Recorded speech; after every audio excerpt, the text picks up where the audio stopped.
Hey there and welcome back. This is Felix from Goldamer Vintage Watches. In today's watch world, everyone knows Jaeger-LeCoultre.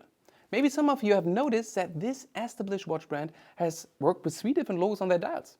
In today's video, we explain you why, and believe it or not, the reasons for this will be an entertaining story about US import taxes. This is a video to Marcus Siem's article for our website. You will find the article link in the description below. Jaeger-LeCoultre is a traditional Swiss watch brand founded in 1833 by Jacques David and Charles Antoine LeCoultre and renamed it to Jaeger-LeCoultre around 100 years later in 1937 after merging with the Parisian watchmaker Edmond Jaeger. However, if you check out some of the vintage Jaeger-LeCoultre models of the 1950s and 60s, you often come across dials only stamped LeCoultre. Interesting, right? So why would an established watch brand obscure its identity on a dial? These LeCoultre dialed watches were originally produced for the US-American market approximately between the 1930s until the mid-1970s. Finally, it didn't stop at LeCoultre. There are quite some Jaeger chronograph out there as well. But that's a different story.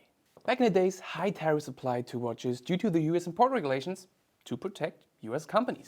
However, Jaeger-LeCoultre continued to invest in the US market and in order to reduce export costs, began shipping only the movements plus dials and manufacturing the cases locally in the United States. These export dials were stamped LeCoultre, only to indicate that they were made partly in Switzerland and partly in the United States. Now, as charming as this tax loophole is, there's not much information out there on these somewhat quirky developments within the 20th century vintage watch market. But there's an amazing yet mostly overlooked story behind these dials. By comparing LeCoultre watches to Jaeger-LeCoultre watches, we can illustrate the differences between the US and the European watch markets over the last century. It is a small percentage and a very limited sub-market, but it is still a direct comparison. So, do we find some models more common in the US than in Europe? Was the taste of the average customer different? To answer these questions, we examined the key design elements of 5,000 watches listed on Chrono24 and took a closer look at 370 of these vintage watches, 140 by LeCoultre and 230 by Jaeger-LeCoultre between 1940 and 1975. This way, we can put our comparison in the larger perspective on the entire vintage watch market. So let's start a conversation about culture and watch culture. On this chart, you can see the distribution of Jaeger-LeCoultre watches per year. Blue for Europe, red for the USA, plotted against the relative numbers of the entire market in solid gray and the dress watch market in dashed gray.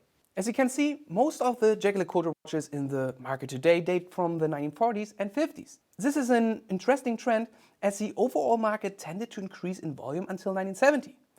However, public taste in the 1960s shifted heavily towards sporty and utility-oriented timepieces, while Jaeger-LeCoultre has always been known for its dress and casual watches. On the next chart, you can see the distribution of LeCoultre and Jaeger-LeCoultre watch types and applied materials. There are also clear differences between the two markets in this context. On the left side, you can find the watch types, and on the right, the applied materials. Silver for steel, golden for gold, and silver gold dashed for gold-plated watches.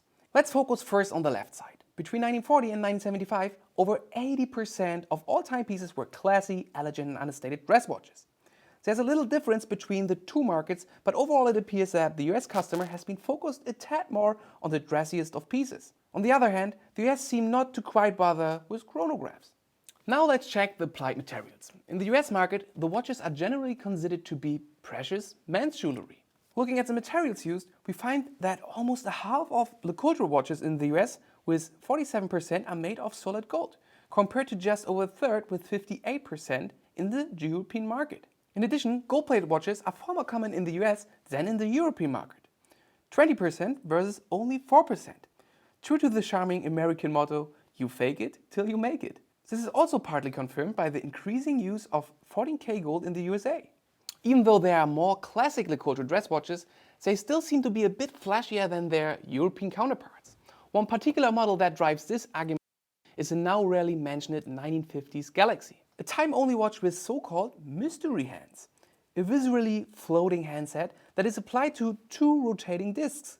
What you may have not thought about yet is that LeCoultre watches were not only produced for the US market, but also particularly within the US itself.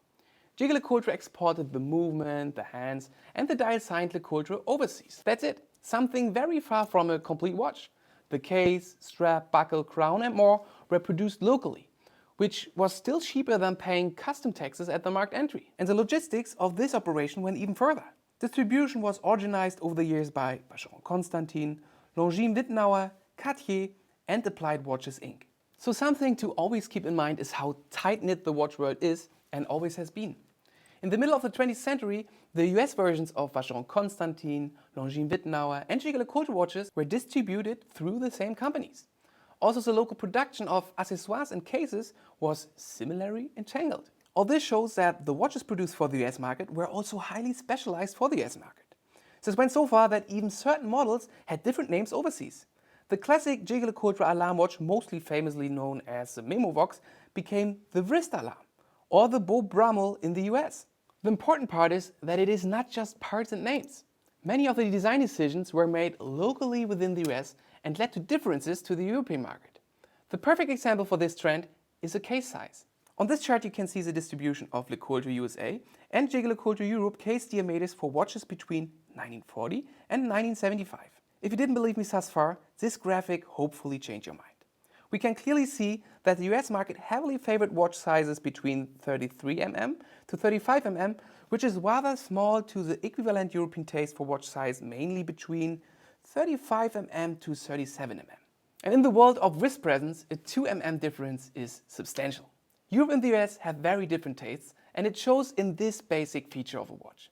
However, this difference do not stop at the details. Here you can spot a classic mid-century Jaeger-LeCoultre design, a classic yet unbranded design, not the type of watch that sold all too well in the United States. The watches themselves and the collections also differ greatly in popularity. We've already talked about the Galaxy watch, an elegant but eye-catching timepiece with mysterious hands and diamond accents. A watch that was apparently a bit too playful for the European market. But this is not the only series that reveals continental preferences.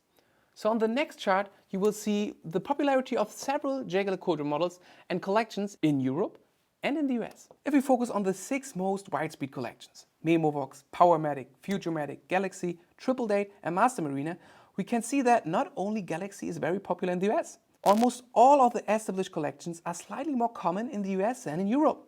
This speaks to an export strategy that favors family names over unbranded references. In European markets, the Jaeger-LeCoultre name may be enough of a selling point, but Americans liked anything with a brand. Furthermore, as I have already shown, Jaeger-LeCoultre military watches and chronographs in particular are far more common on the European market.